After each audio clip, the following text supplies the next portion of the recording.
On my wedding day, my maid of honor wore white and got engaged during my first dance. I'm not exaggerating. The spotlight, the music, the tears, the cameras, everything that was supposed to be about me and my husband shifted to her, right in the middle of the dance floor. Her name is Andrea, and until that day, I called her my best friend. If you've ever ignored little red flags in a friendship because that's just how she is, this story is for you. I met Andrea 5 years ago at work. She was the kind of person who introduced herself like we'd already been friends for years. "Hi, I'm Andrea. You look like you hate this place as much as I do. Coffee?" I laughed, said yes, and that was it. We started having lunch together, complaining about our manager, sharing memes at midnight. She was loud and dramatic, but she was also funny, generous with her time, always ready with a sarcastic comment and a bottle of wine. There were little things, though. We'd go out for my birthday, and somehow the night would end with everyone consoling her because her ex texted her something rude. I'd tell her I got a promotion, and she'd talk for 20 minutes about how her boss didn't see her potential. She'd accidentally wear white to 2 other people's engagement parties and laugh it off with, "Relax, it's cream, not bridal."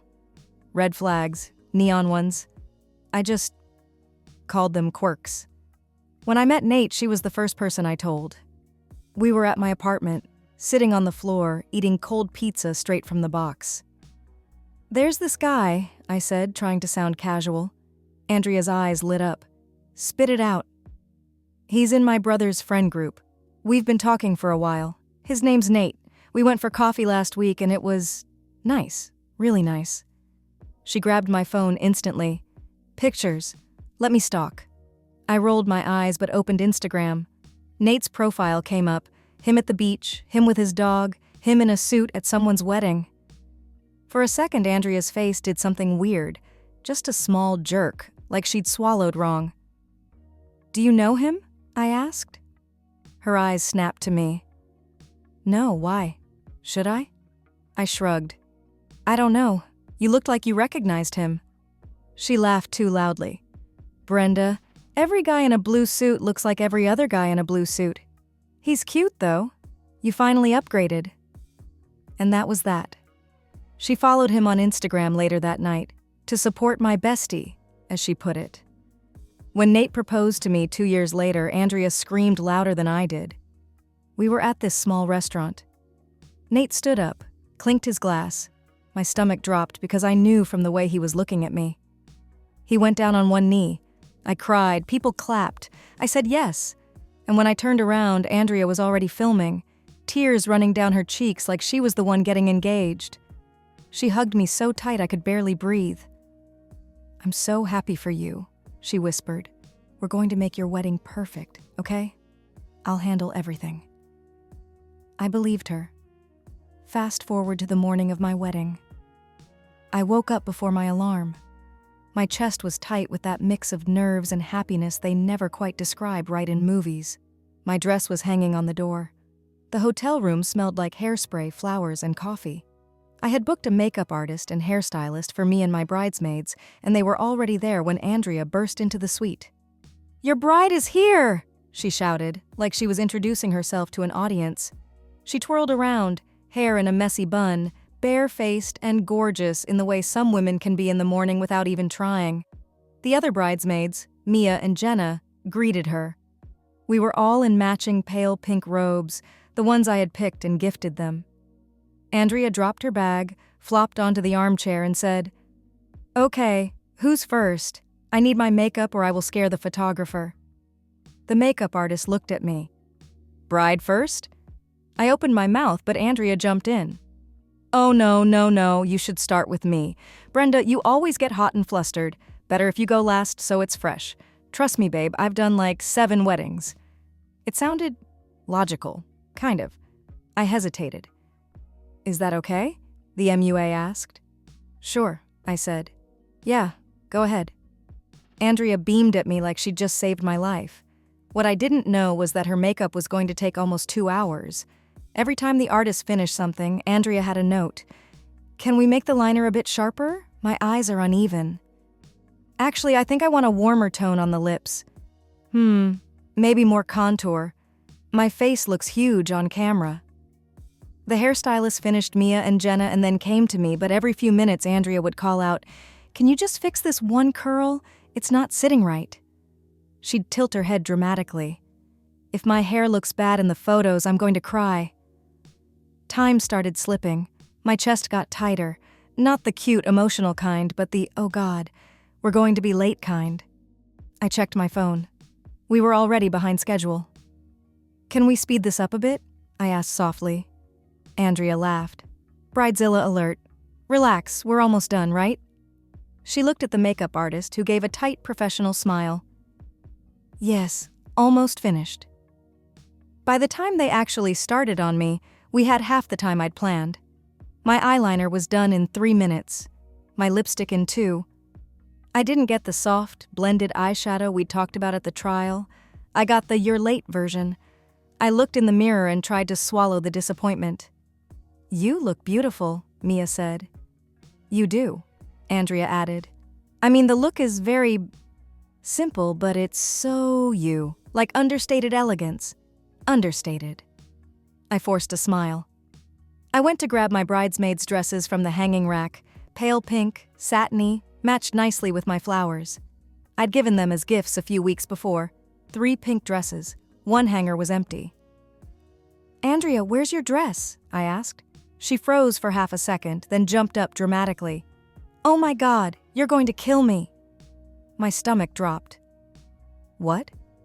She grabbed her garment bag off the bed and unzipped it. Instead of pale pink, a white silk dress slid out. Sleek, bias cut, backless. Not kind of cream, not almost beige. White. I stared at it. At her. "What is that?"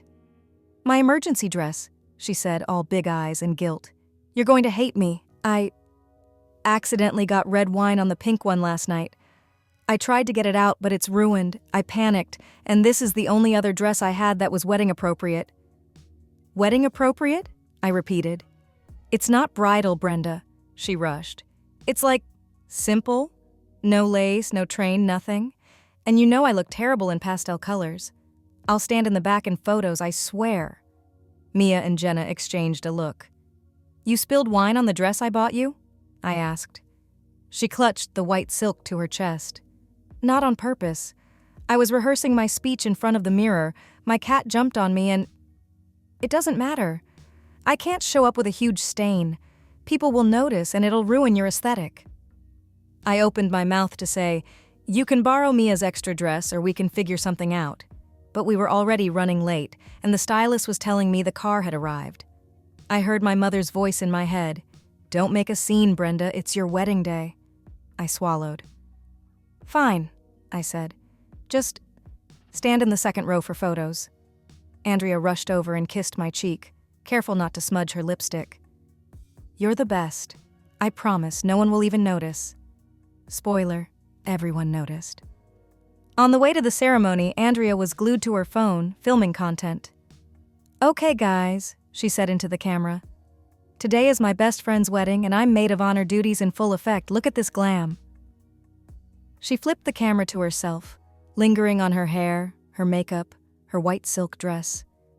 I was right there, half in the frame, veil pinned in, trying to keep my breathing steady. She posted zoomed-in videos of her earrings, her lips, her shoes. Every clip I was in the blurry background, getting adjusted, waiting. "It's fine," I told myself. "She's just excited. She always does this. Today is still your day." When we arrived at the venue, the planner hustled us to the side room. Guests were already seated. My heart was pounding so hard I felt it in my fingertips. The bridesmaids were supposed to walk out together, then wait at the altar for me. But right before our cue, Andrea gasped. "My heel strap is loose. Wait, I need to fix this. Go without me, I'll catch up," she said. The coordinator whispered, "We really need to start." "It'll take 2 seconds," Andrea insisted, crouching on the floor.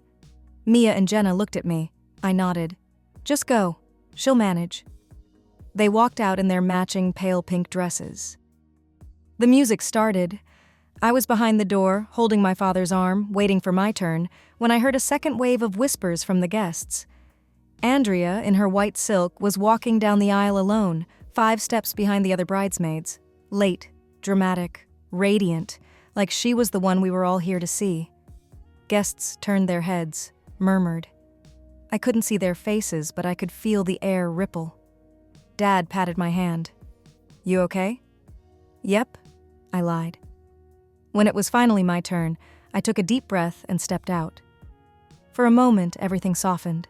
The flowers, the lights, Nate waiting at the end of the aisle with that look on his face like he couldn't believe I existed. Those 30 steps felt like floating. I made it to him, my hands in his. My voice shook, but in a good way. The officiant started talking. I stared at Nate and tried to block out everything else.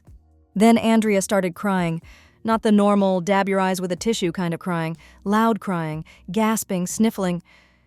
The kind of emotional meltdown you have after a breakup in your car at 2 a.m., except she was having it 10 feet away from us in front of every single guest. I heard people chuckle softly, then shift uncomfortably when it didn't stop. The officiant was in the middle of talking about Brenda and Nate's love story when Andrea did this wet, dramatic sniff sob and whispered, but not really whispering, "They're just so perfect together." The whole front row glanced at her. My mother turned slightly, her face pinched with a mix of embarrassment and sympathy. Nate's thumb rubbed circles on my hand. His jaw was tight. "You okay?" he mouthed. I nodded, even as my stomach twisted. When it was time for the rings, Andrea, who was supposed to be holding my bouquet, fumbled it, literally dropped it. The bouquet hit the floor, petals scattering. There was a little collective gasp from the guests. "Oh my God, my hands are shaking, I'm just so emotional," she laughed, crouching down to pick it up, her white dress pooling dramatically. The officiant had to pause his sentence. At that point, something in me clicked. This isn't clumsy. This is a performance. But it was my wedding. I kept smiling. I said my vows. I kissed my husband. People clapped and cheered, and Andrea clapped the loudest. For a few precious minutes after, I let myself forget. The photo session was next, and that's when I really saw it. The photographer lined us up, directing people where to stand. Bride and groom in the center, bridesmaids on either side. I stood there holding Nate's hand, feeling the weight of my veil and the warmth of his palm. Andrea immediately slid right next to me. "Shouldn't maid of honor stand closest to the bride?" she said brightly, already posing, angling her face, arching her back just so. Mia and Jenna pulled back a bit to give her space. The photographer hesitated. Sure, that works." In every configuration after that, she somehow ended up next to me or next to Nate or dead center. If someone tried to stand there, she'd joke, "You're blocking the star, move over," and wriggle into place. At one point, the photographer wanted a shot of just me and Nate. "Andrea, can you step out for a second?" he asked kindly. She pouted. "I feel like I'm being kicked out of my own movie," she joked, but stepped aside. I swear she still managed to find her way into the background of a few shots. When the reception started, the pattern continued. We did the entrance, the cheers, the toasts. The food came out. People mingled. I kept catching snippets of Andrea's voice above the crowd, telling some intense story about her last breakup.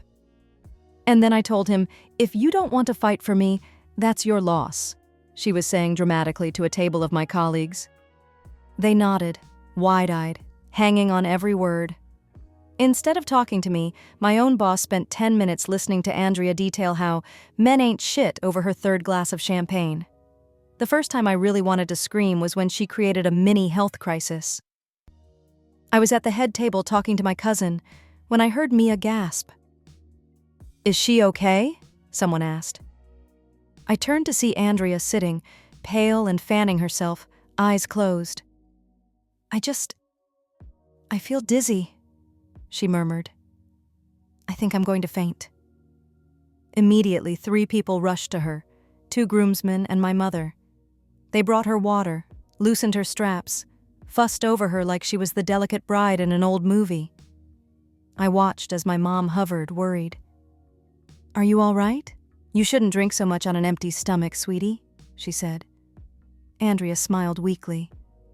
"I don't want to ruin Brenda's day." Too late.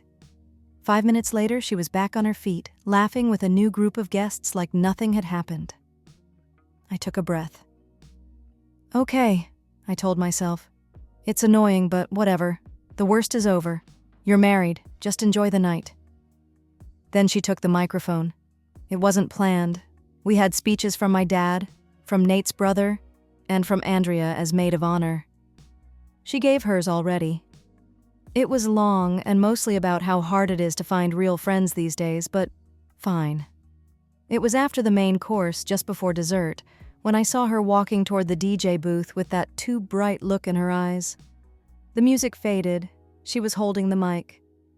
Sorry, she said, laughing, her voice echoing. I know this wasn't on the schedule, but I wanted to do something special for my best friend. I felt a prickle on the back of my neck. Brenda, she turned to me, hand on her heart. We've been through so much together. You've been there when my heart was broken, when I thought I'd never believe in love again. So, I want to dedicate a song to you and Nate, because this song always made me think of you. My brain did a quick scroll. Which song? We had a lot of stupid playlists from our 20s. The first notes hit, and my stomach dropped straight through the floor. It was the song my ex and I danced to at my graduation.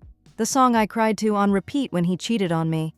The song I had told Andrea, word for word, I never want to hear again at a romantic event in my life. And she was singing it. Andrea had a good voice. I won't take that from her. She closed her eyes, held the mic like she was on stage, pouring emotion into every line. She stretched notes out, played with the rhythm. People quieted down to listen. Some swayed. A few pulled out their phones to record. I sat there, frozen, my fork halfway to my mouth. Nate squeezed my knee under the table. Are you okay? He whispered. I couldn't answer. My throat was tight. On certain lyrics, the ones about someone leaving, someone choosing someone else, Andrea opened her eyes and looked straight at Nate. Not me? Him? I stood up. My chair scraped loudly. A couple of people turned. I'm just going to the bathroom, I muttered. I walked out as calmly as I could, but once I passed through the doors, I almost ran. In the bathroom, under the bright, unforgiving lights, I stared at myself in the mirror. My makeup, rushed as it was, held. My eyes were wet but not yet destroyed. My chest hurt. Of all the songs in the world, of all the memories, Andrea knew exactly what that song meant to me. I heard the muffled sound of her voice through the wall, hitting the big final note. When I came back, she was hugged by my mother. You have such a pure heart, my mother was telling her. That was beautiful. I'm so glad Brenda has you. I sat down quietly, my jaw clenched. Later, when I mentioned it to my mom in a low voice, that song was really painful for me. She knows that. My mother frowned at me. Don't be ungrateful, she said. She wanted to gift you something special. Not everything is about your ex, Brenda. You're married now. Not everything is about your ex. Not everything is about you. I swallowed tears. I didn't want to fight with my mom. I didn't want to scream at my best friend in the middle of my reception.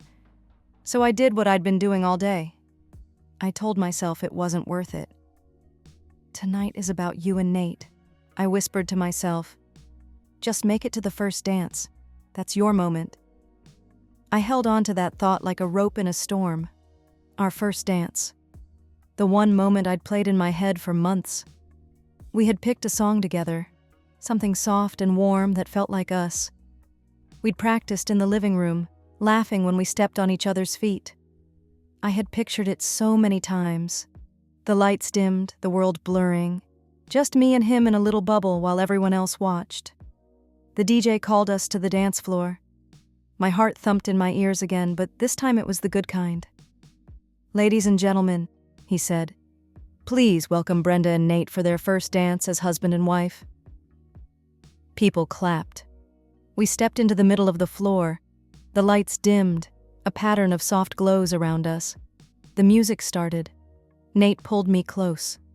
I wrapped my arms around his neck, breathing in that familiar smell of his cologne and something that was just him.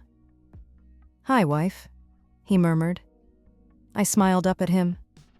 Hi, husband. For 30 seconds, maybe a little more, it was perfect. We moved slowly, just like we'd practiced, our foreheads almost touching. Then I heard it, a shriek. Oh my God! It cut through the music, the way a car alarm cuts through silence. My whole body flinched. Nate and I turned our heads at the same time.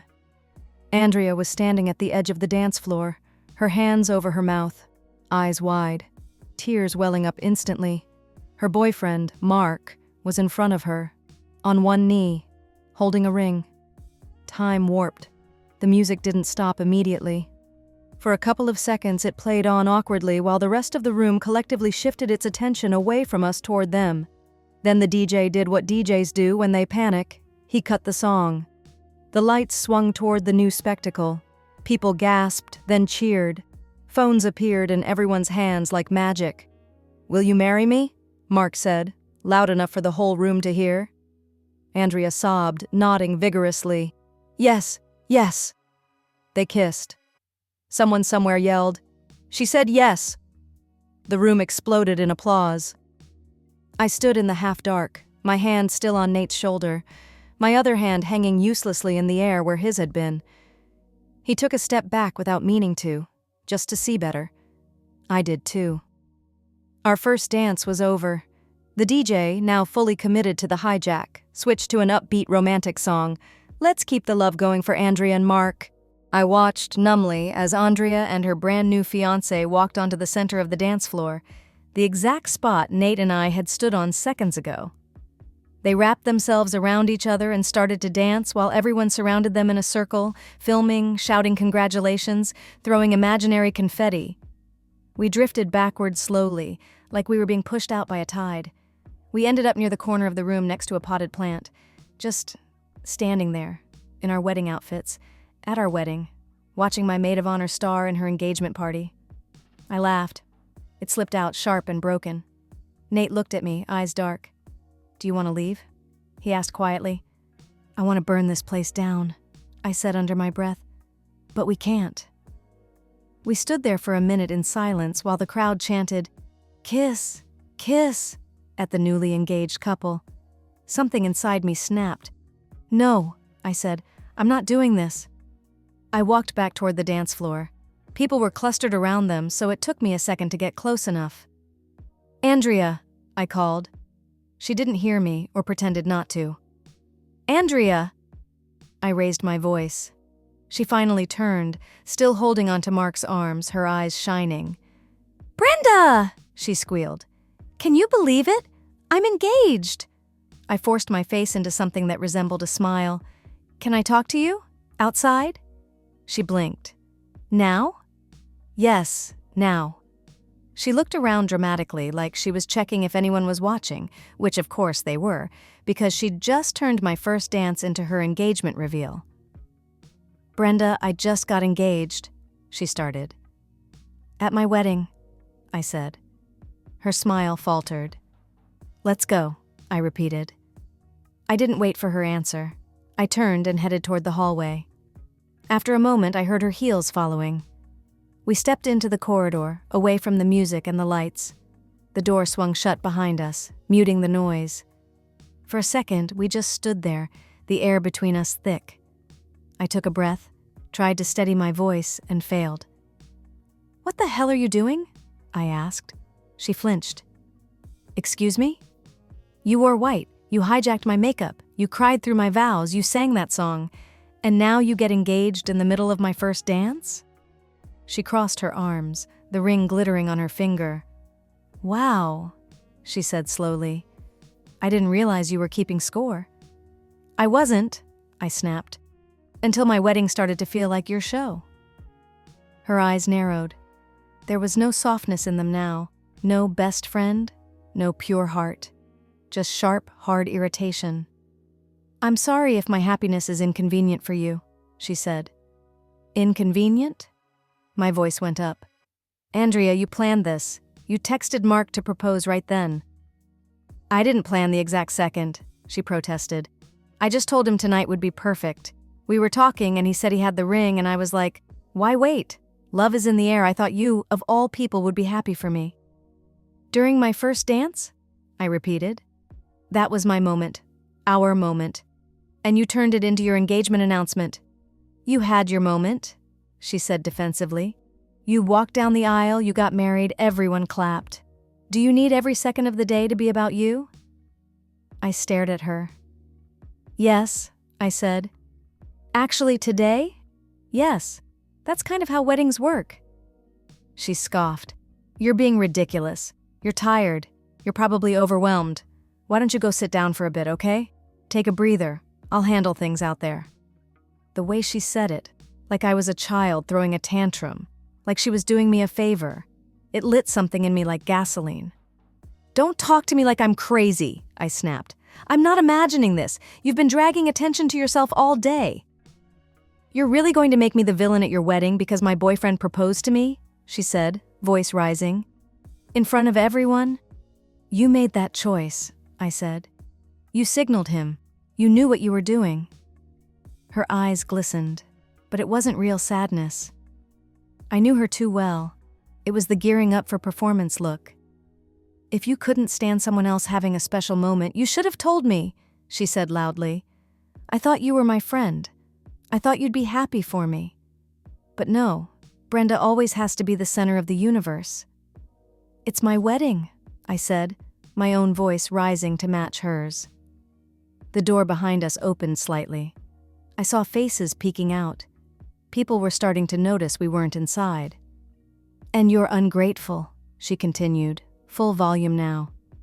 "I spent so much time helping you plan this. I paid for my own dress." "The white one?" I barked out a humorless laugh. "The dress you wore because you ruined the bridesmaid dress I bought you?" Her lips curled. "It's not my fault yours were cheap." I felt like she'd slapped me. The door opened wider. A few guests stepped into the hallway, hovering awkwardly. "Is everything okay?" my mother asked, her voice nervous. Andrea immediately shifted, her shoulders hunching, her lip trembling. "I'm sorry," she said loudly, her voice wobbling. "I never wanted to ruin anything. I was just so happy for you, and then Mark proposed and—" She broke off, covering her face with her hands. A sob tore out of her. My mother rushed to her. "Sweetie." I stared, stunned. She was doing it again. Middle of my wedding, my argument, and somehow she was the one crying in my mother's arms. "She's yelling at me because I got engaged," Andrea choked out. "I thought she'd be happy. I thought we could share this day." I didn't. I looked around at Nate, who had come out now too, at the guests, at my aunt with her phone halfway out like she wasn't sure if she should be recording this for the family group chat. I heard my own voice come out louder than I intended. "This is not about you being engaged," I said. "This is about you trying to steal every moment since the morning. You know what you did. You know exactly what you did." Andrea flinched, like I'd hit her. "I've done nothing but support you," she said, tears streaking her mascara. "I gave you a song. I helped you with your makeup. You took my time with the makeup," I said. People were shifting, whispering now. "You're twisting everything," she sobbed. "You always do this. You can't stand when something isn't about you." She looked at my mother, at the others. "I'm sorry if my happiness ruins her day." It was a masterclass in victim playing. If I hadn't known her for 5 years, I might have believed her too. I realized, with a cold, sinking clarity, that there was no way to win this scene. If I kept arguing, I'd look unhinged. If I apologized, she'd walk away as the saint who forgave her selfish bride friend. So I did the only thing I could do. I stopped. My throat burned, my eyes stung, my whole body was shaking. "I'm done," I said quietly. "Enjoy your engagement, Andrea." I turned to Nate. "Can we leave?" He looked at me for a long moment, then nodded. "Yeah," he said. "We can leave." We didn't do a sparkler exit. We didn't say goodbye to everyone. We went back into the reception just long enough for him to tell his parents and for me to grab my clutch and try not to collapse. Behind us, I heard Andrea's voice, still crying, still telling anyone who would listen how sorry she was that things got weird and how she never meant to hurt Brenda. My wedding ended not with dancing and cake, but with me sitting on the edge of a hotel bed, still in my wedding dress, sobbing into my hands while my new husband held me and apologized for something that wasn't his fault. The next morning, everything hurt. My head from crying, my body from the dress and heels and tension, my heart from all of it. Nate and I sat at the tiny table in the hotel room, drinking lukewarm coffee. My phone was buzzing nonstop, texts from guests, from my aunt, from my mother, from Andrea herself. Andrea, I hope you calmed down. Yesterday was intense. Call me when you're ready to talk like adults. My mother, you were very harsh on Andrea. She was just excited. You need to apologize before this ruins your friendship. I laughed bitterly. Ruins our friendship, I repeated. Like that hasn't already happened. Nate had been quiet all morning, his fingers tapping the mug absent-mindedly. Finally, he cleared his throat. There's something I probably should have told you before, he said. I looked up. Okay, that sentence is not terrifying at all. He winced. No, it's not like that. It's about Andrea. My stomach tightened. What about her? He ran a hand through his hair. Remember when you first showed me her Instagram when we were new? I told you she looked kind of familiar? I searched my memory. I vaguely remembered something like that, but I'd shrugged it off. Andrea had one of those faces that could belong in a perfume ad. She looked familiar to everyone. Yeah? I said slowly. She went to my high school, he said. We were in the same year. I blinked. What? He nodded. Different circles, but same classes sometimes. I recognized her name when you first said it. F************* high. Class of whatever, that's her. She told me she didn't know you, I said. He exhaled. Yeah, I know. I stared at him. The room suddenly felt too small. Did you... I hesitated, swallowing. Did you two ever... He looked me straight in the eyes. We didn't date, he said. But there was a thing, sort of. I waited. In junior year, he continued, we were paired for a project. We talked a lot. She was funny. I liked hanging out with her. One day, she left a note in my locker. A confession, basically. That she liked me. That she thought we were meant to be something more. I tried to picture teenage Nate getting that note. My chest tightened. What did you do? I panicked, he admitted. I was stupid. I didn't feel the same way, and instead of talking to her privately, I avoided her for a few days. My friends found the note before I could throw it away. They teased me about it. I told them it was nothing, that she was just dramatic. Did they tell her? I asked. He rubbed his forehead. Eventually, yeah. Someone made a joke in front of her about a love letters. She went quiet. After that, she wouldn't look at me. I tried to apologize once, but she walked past like she didn't hear me. So you broke her heart, I said softly. He frowned. I don't know if I'd call it that. We weren't together, but I embarrassed her. I was a coward. I felt bad about it for a long time. He sighed. When you told me your best friend's name was Andrea and you showed me her profile, I recognized her immediately. I didn't know if she recognized me. She never said anything. I thought maybe she forgot or moved on. It was 10 years ago. And you didn't tell me because... I prompted. He looked guilty. Honestly, at first I didn't want to make it weird. Then, as time went on and we got more serious, it just felt less relevant. Like, why dig up high school drama? It was old and dumb, and the more time passed, the harder it got to bring up. I kept thinking, I'll tell her later. And then later turned into the week before our wedding, and yeah. I leaned back in my chair, my mind racing. Pieces started clicking into place like a horrible, jagged puzzle. Andrea recognizing him on my Instagram, but denying it. Andrea always extra bitter when we talked about guys from school. Andrea saying once, "Girls like me only get humiliated when we fall in love first," drunk on my couch at 2 a.m. And now, my wedding.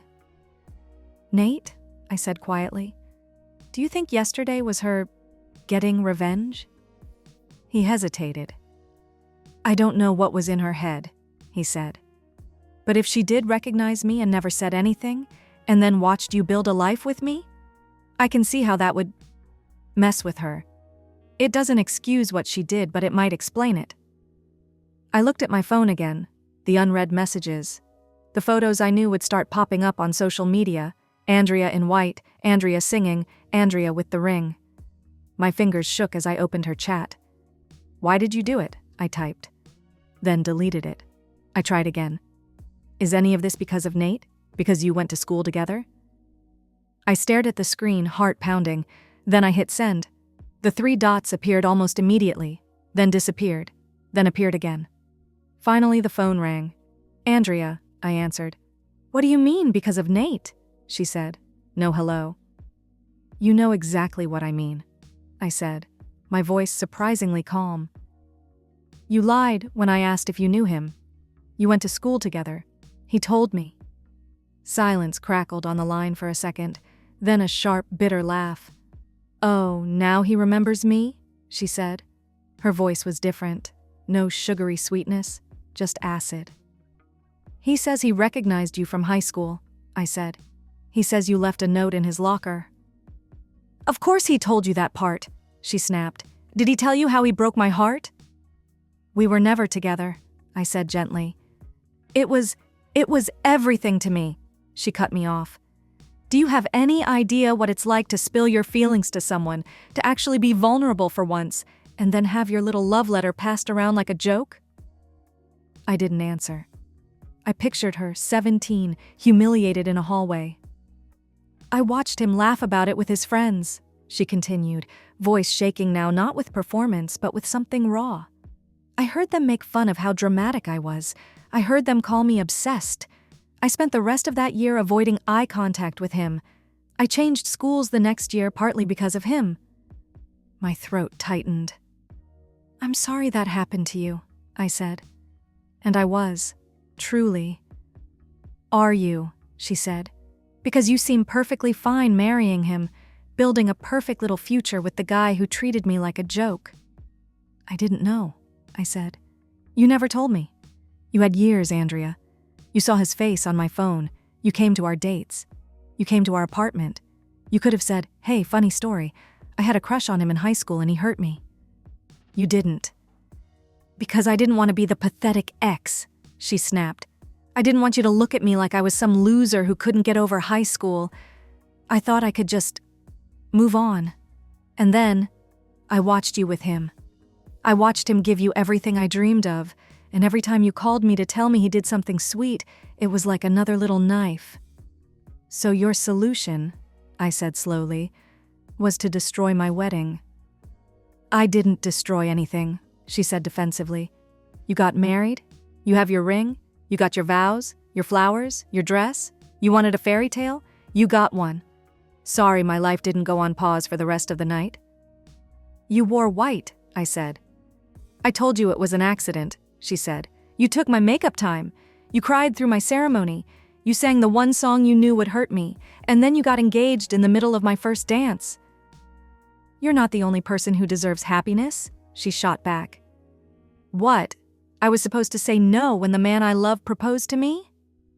"You were supposed to not coordinate it for my first dance," I said, my voice finally cracking.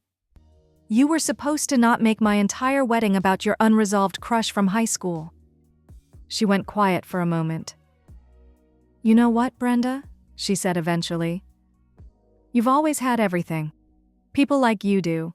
The attention, the good guys, the approval. I thought, fine, I'll be the funny sidekick. I'll be the one cheering from the sidelines." But at some point, I realized if I kept doing that, I'd be 50 and still clapping for you while my own life was nothing but consolation prizes. "So you decided to clap for yourself," I said, "by stepping on me." She exhaled sharply. "You always make it sound so dramatic." "It is dramatic," I said. "You turned the one day that was supposed to be about me and Nate into a stage for your unresolved hurt and your big moment." "You knew he was from my school," she said quietly. Somewhere inside, "You must have known there was a chance." "No." I cut her off. "Don't twist this. I didn't know. And I didn't steal him from you. You never even dated. He didn't choose me instead of you. We met years later. That was fate or coincidence or whatever, but I didn't betray you by falling in love with someone who hurt you in high school. You betrayed me by pretending to be happy for me while secretly resenting me and then punishing me for something I didn't do." She was breathing hard now. I could hear it through the phone. "I'm sorry your teenage crush ended badly," I said softly. "Truly, I'm sorry he was a coward back then. I'm sorry you felt humiliated. You deserved better than that. But what you did yesterday, that was on you. That wasn't 17-year-old Nate's fault. That wasn't my fault. That was you, making choices." "So that's it?" she asked. "You're just going to throw away 5 years of friendship over one night?" I closed my eyes. "One night reveals a lot," I said. "I spent 5 years ignoring little signs that you always needed the spotlight. That my good news was your cue to talk about how bad your life was. That any celebration eventually became about you. Yesterday wasn't one night. It was the most honest version of you." She didn't speak. "I didn't get the wedding I wanted," I said, my voice shaking but steadying with each word. "The memories are messy and painful and they hurt to look at right now. But at least I got something out of it." "Oh?" she said bitterly. "What's that?" "I saw who you really are," I said, "and I finally believe it." For a moment, neither of us said anything. Then she let out a sharp, humorless laugh. "Fine," she said. "Go be perfect with your perfect husband and your perfect life. Just remember, without me, your wedding would have been boring as hell." "Without you," I said, "it would have been mine." I hung up. I stared at the phone for a long time afterward. It buzzed once more. Another message from her, but I didn't open it. Not then, maybe not ever. Nate sat down next to me, his hand finding mine. "How bad was it?" he asked quietly. "Bad," I said honestly, but also clarifying. I leaned my head on his shoulder. "I didn't get my fairy tale," I said. "No slow first dance, no perfect pictures in my mind, but I did get you. And I got rid of someone who would have kept hurting me quietly for years." He kissed the top of my head. "For what it's worth," he said. "If you ever want a redo on the first dance, we can do it in the living room. No audience, no white dresses, no proposals." I pictured us barefoot on the rug in old t-shirts, swaying to our song in the yellow kitchen light. It made my chest ache in a good way. "Deal," I said. So no, my wedding didn't end the way I imagined. It ended in tears, accusations, and a phone call that broke a friendship I once thought was solid. But maybe that's the hidden gift in all of this. I lost a picture-perfect day. I found out who my real people are, and as painful as it was, I'd rather have an imperfect wedding with the truth than a flawless album full of lies. Thanks for watching. If you enjoyed this story, make sure to like, subscribe, and explore our channel for more love, betrayal, and redemption tales.